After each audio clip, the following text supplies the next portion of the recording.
Kau sudah gila, Daniel. Bisa-bisanya kau mengatakan hal yang sangat ngawur dalam sebuah pertemuan penting. Lalu kau dengan bangga mengatakan bahwa itu adalah filosofi. Filosofi apa-apaan makan tidak makan asal kumpul? Terdengar omelan bagai muntahan peluru dari AK-47 oleh seorang pemuda yang tampak sangat kesal ketika mereka bertiga baru saja keluar dari ruangan rapat di Lotus Mansion. Entahlah, Ryan. Mungkin ini pengaruh dari kita tidak tidur semalaman. Aku sedikit mabuk. Ini semua gara-gara Rico yang terus saja menggangguku tadi malam. Kata Daniel. Sialan sekali Anda ini. Mulut MU yang merongos itu mengatakan hal-hal yang tidak masuk akal, sekarang kau menyalahkan aku? Beruntung kau tadi karena kami cepat-cepat membantu MU. Kata Rico meradang karena dituduh jadi biang kerok atas perkataan yang diucapkan oleh Daniel tadi dalam pertemuan rapat perusahaan. Itulah gunanya sahabat. Saling membantu. Jika ada sahabat yang tidak mau membantu sahabatnya yang sedang dalam kesusahan sedangkan dirinya mampu, maka itu adalah sahabat sampah. Kata Daniel cuek-cuek saja. Alah sudahlah. Berbicara dengan Daniel ini membuat tensiku naik. Kata Rico sambil melangkah cepat meninggalkan Ryan dan Daniel. Itulah dirimu. Sedikit-sedikit merajuk.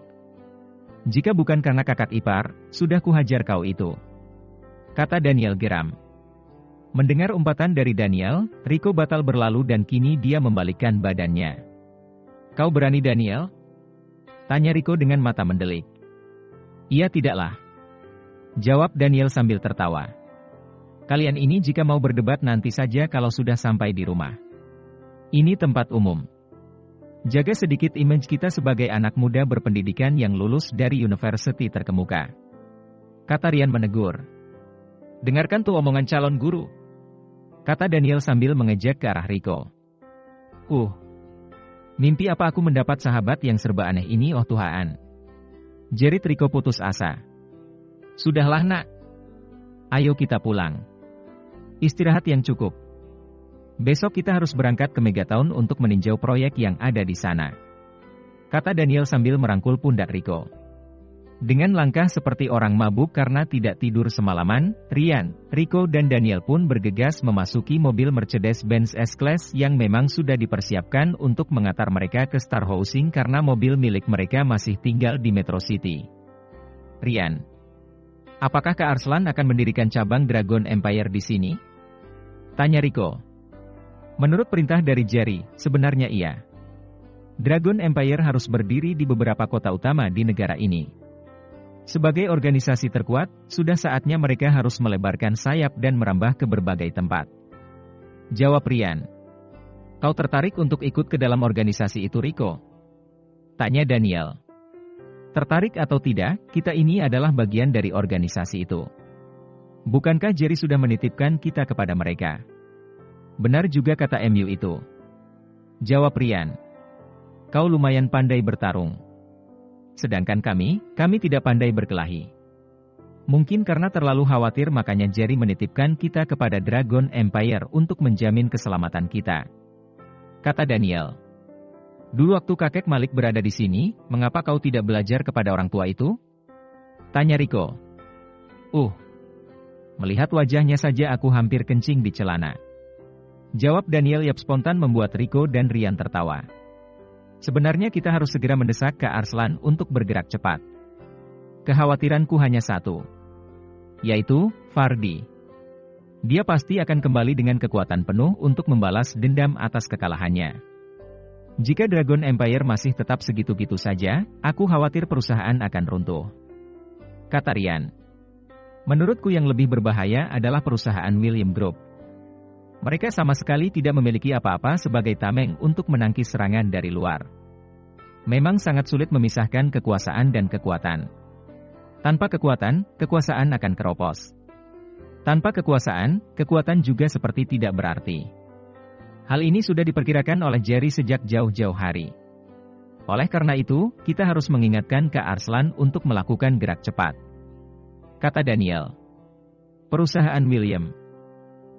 Andai terjadi sesuatu dengan perusahaan itu, kita hanya bisa lepas tangan saja.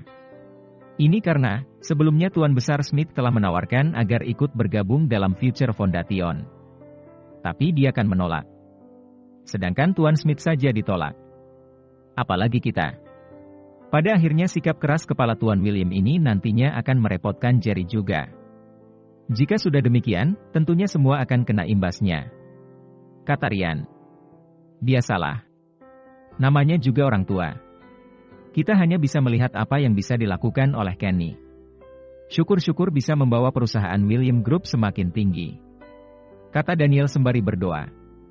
Setelah menempuh perjalanan sekitar kurang 1 jam, akhirnya Ryan, Rico dan Daniel sampai juga di rumah yang telah mereka tinggalkan beberapa waktu lalu karena sibuk dengan urusan di Metro City.